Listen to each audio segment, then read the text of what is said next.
¿Existen argumentos jurídicos de peso para condenar al fiscal general del Estado por el delito de revelación de secretos? ¿O más bien todo ha sido una operación mediático-judicial en contra del gobierno socialista de Pedro Sánchez? Veámoslo. El Tribunal Supremo condena al fiscal general del Estado de España, Álvaro García Ortiz, a 2 años de inhabilitación por revelación de secretos. Se trata de la primera vez en la historia de España en la que un fiscal general del Estado es condenado por el Tribunal Supremo. Y lo ha sido además por revelar secretos en perjuicio de una rival política del gobierno socialista de España. Vamos, que el gobierno socialista de España instrumentalizó a la Fiscalía General del Estado, recordemos eso de quién depende la Fiscalía,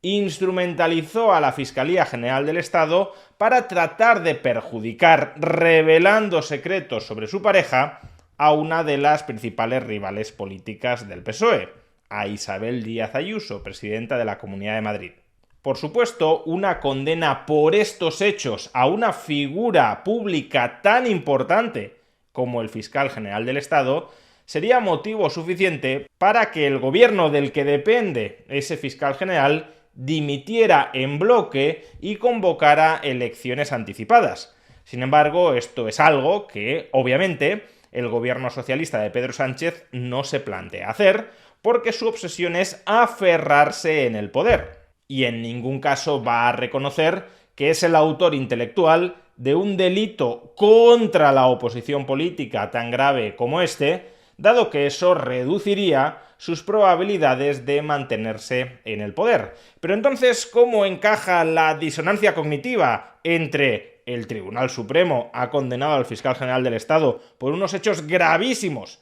que por decencia institucional deberían llevar a la dimisión del gobierno, con ese gobierno no dimite y además dentro del imaginario colectivo de la izquierda sigue encarnando la limpieza, la pureza democrática, la transparencia institucional, la dignidad del pueblo? ¿Cómo encajar estas dos piezas que son totalmente irreconciliables? Pues obviamente deslegitimando el fallo condenatorio del Tribunal Supremo, diciéndonos el fallo condenatorio del Tribunal Supremo. Y así, desde el gobierno de España, desde sus terminales mediáticas y también desde la masa de simpatizantes que pueblan las redes sociales, se nos está repitiendo machaconamente un mensaje que en última instancia se traduce en que el Tribunal Supremo ha prevaricado para condenar al fiscal general del Estado con el objetivo de perjudicar políticamente al gobierno de Pedro Sánchez, porque, se nos dice, no existe ninguna razón de peso,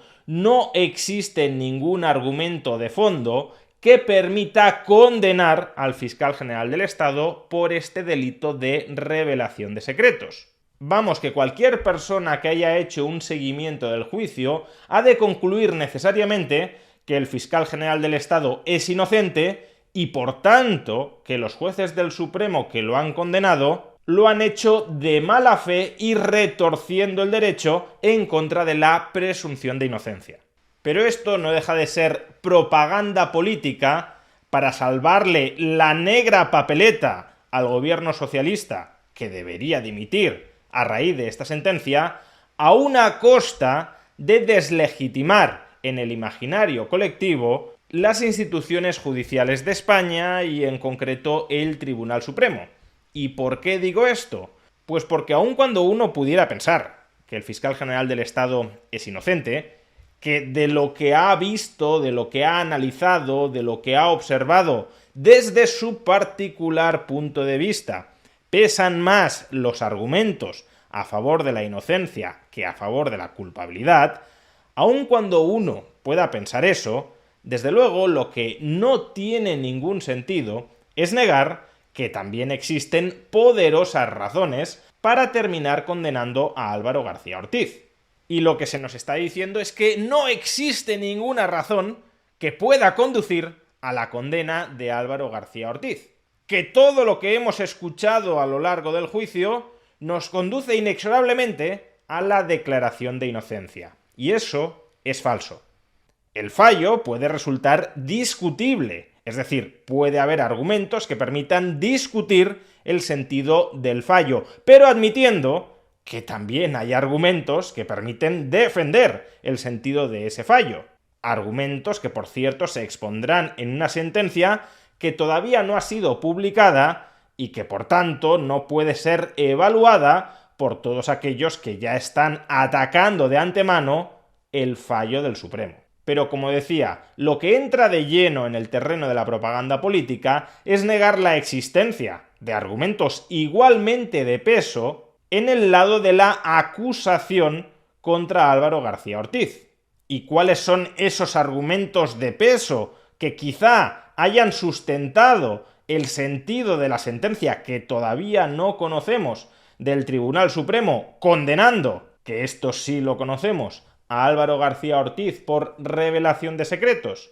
Pues de todo lo que he leído, quien mejor ha resumido estos argumentos es un jurista que se ha pasado en otras ocasiones por este canal y que además integraba el lado de la acusación popular en este juicio. Me estoy refiriendo a Álvaro Bernat. Y como en su hilo quedan muy bien reflejados los argumentos acusatorios contra Álvaro García Ortiz, permitidme que me base en ese hilo para relatar los hechos y los argumentos que sí existían, que sí han existido, que sí existen contra el exfiscal general del Estado de España. Todo empieza cuando la actual pareja de Isabel Díaz Ayuso, Alberto González Amador, recibe una denuncia por delito fiscal contra su empresa. Y con el objetivo de que esta denuncia por delito fiscal no genere demasiado ruido político que pueda perjudicar políticamente a su pareja, González Amador le pide a su abogado que intente llegar a un acuerdo con la Fiscalía. Y así el abogado de González Amador le remite un correo electrónico a la Fiscalía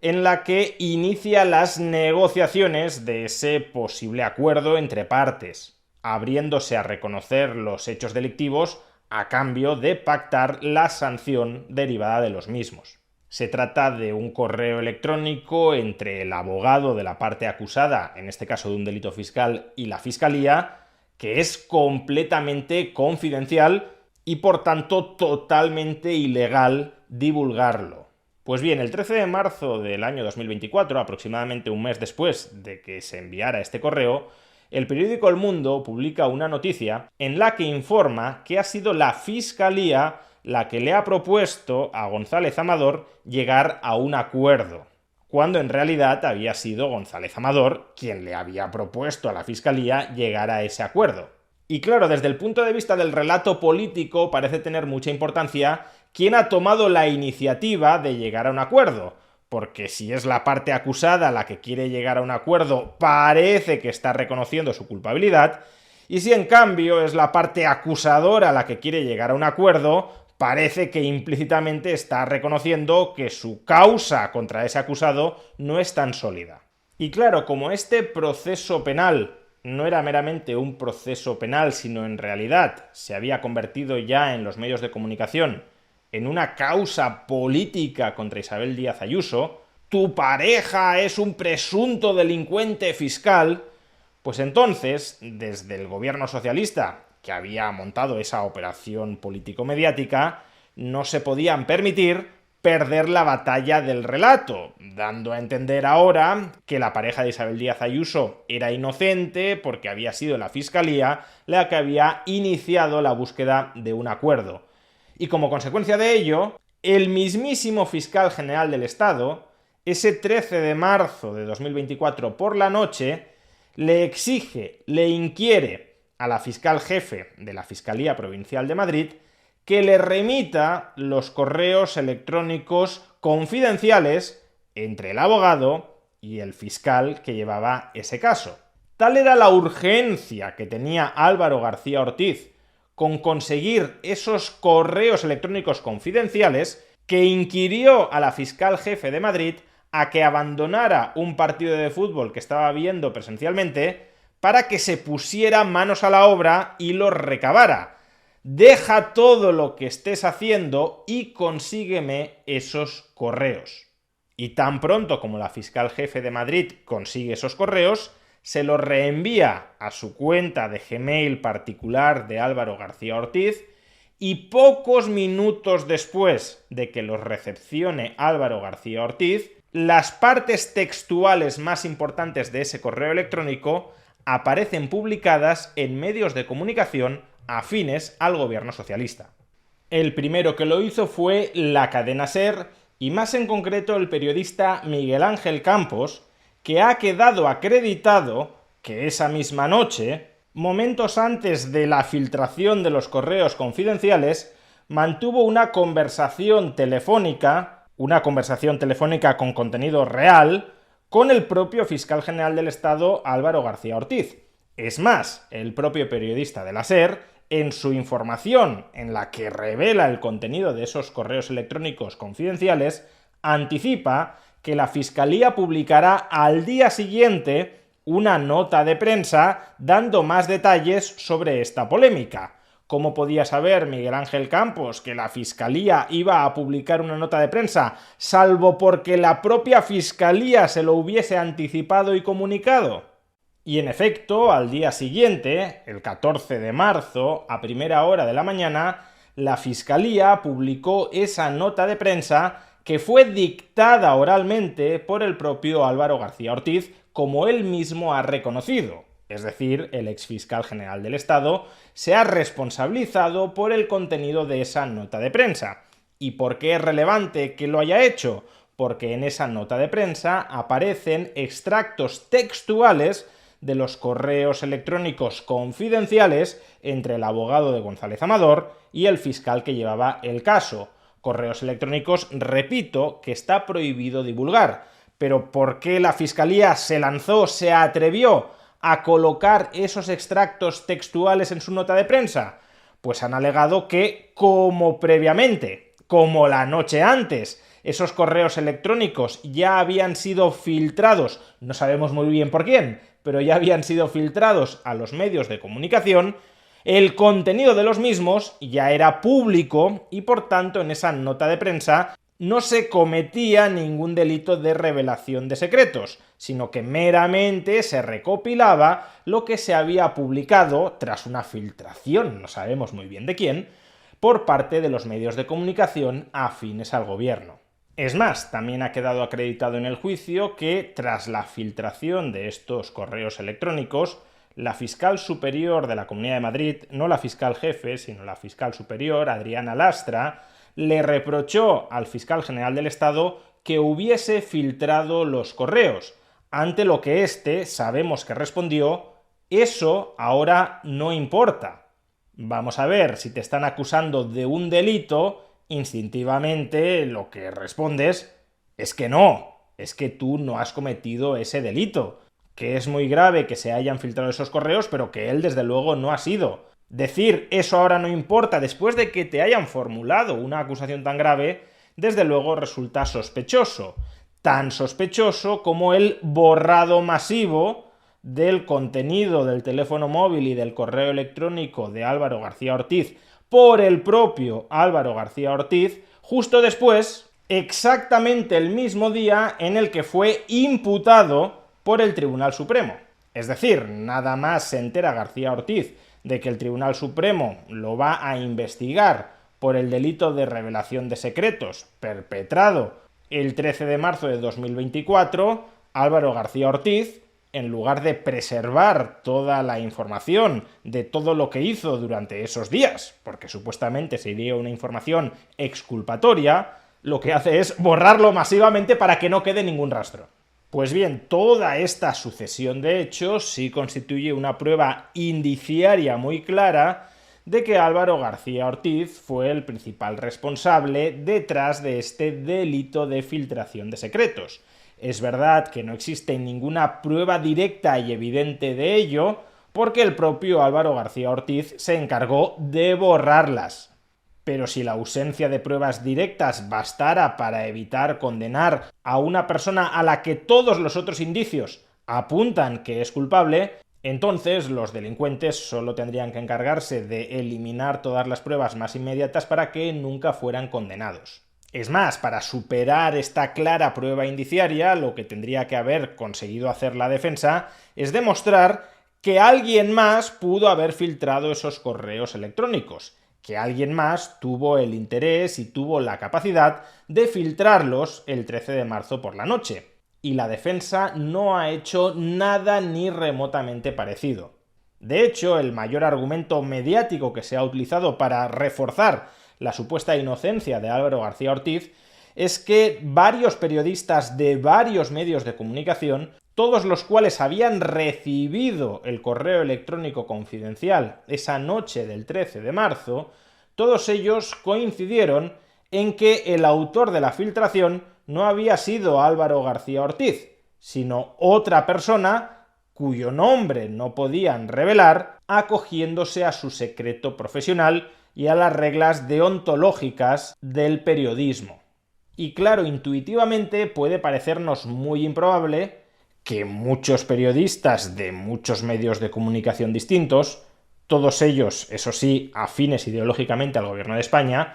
que todos ellos se hayan puesto de acuerdo para mentir al Tribunal Supremo diciendo que ellos saben quién es la fuente y la fuente no es Álvaro García Ortiz. Habría bastado con que uno reconociera que sí fue Álvaro García Ortiz para que todos los demás fueran acusados de falso testimonio y además el fiscal general condenado. Sin embargo, el silencio ha reinado de manera aparentemente cómplice entre ellos. ¿Qué sentido tiene esto? Bueno, pues dejando de lado la posibilidad de que todos ellos se hayan puesto de acuerdo, que también podría suceder, hay una explicación bastante más lógica y verosímil. Y esa explicación es que el fiscal general del Estado, Álvaro García Ortiz, filtrara únicamente esos correos electrónicos confidenciales a una fuente, al periodista de la cadena SER, y que posteriormente éste divulgara la nota de prensa entre sus colegas. Y en efecto, sus colegas pueden decir ante el tribunal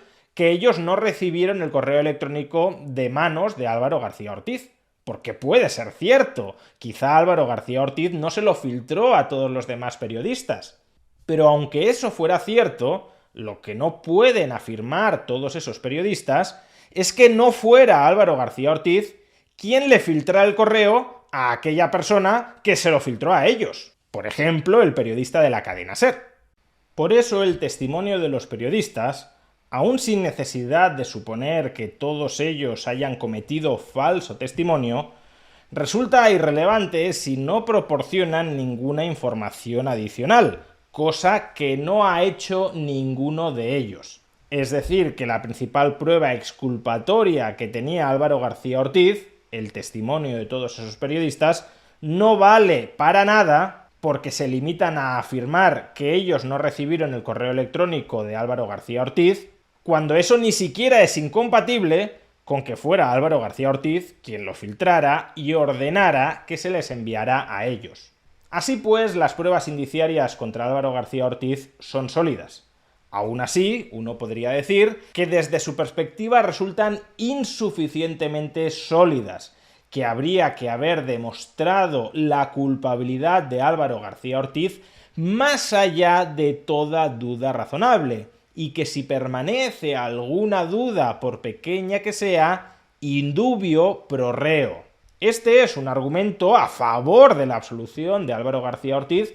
que me parece bastante legítimo de formular. Ahora bien, y como decía antes, lo que en ningún caso puede decirse es que la única posibilidad del fallo del Tribunal Supremo, atendiendo a todo lo que hemos escuchado, era la absolución. Como poco hay que reconocer que la resolución del Tribunal Supremo caía en un terreno grisáceo. Había muchos indicios que apuntaban en la dirección de que solo Álvaro García Ortiz pudo ser el autor de la filtración, y también podría haber una argumentación desde los fundamentos jurídicos de buscar la absolución apelando al principio de indubio pro reo. Ambas posturas son potencialmente defendibles y quienes tienen que tomar partido son aquellos profesionales de la justicia que han atendido a todo el juicio oral con la finalidad de formarse un juicio para emitir un fallo, es decir, los distintos magistrados del Supremo que han juzgado este caso.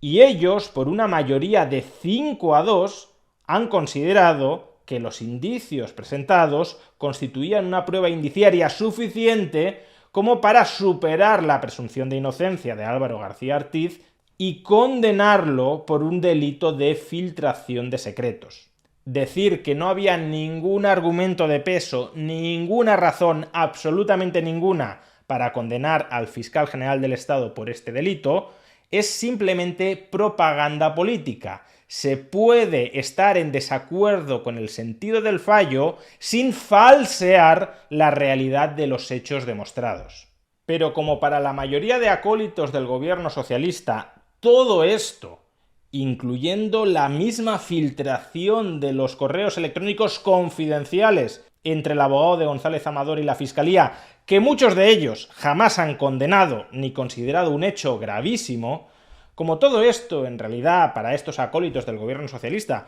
tan solo ha constituido una batalla política por el relato y por el poder que puede otorgar ese relato, pues lo mismo da ahora mentir sobre la realidad de este juicio y de los hechos probados.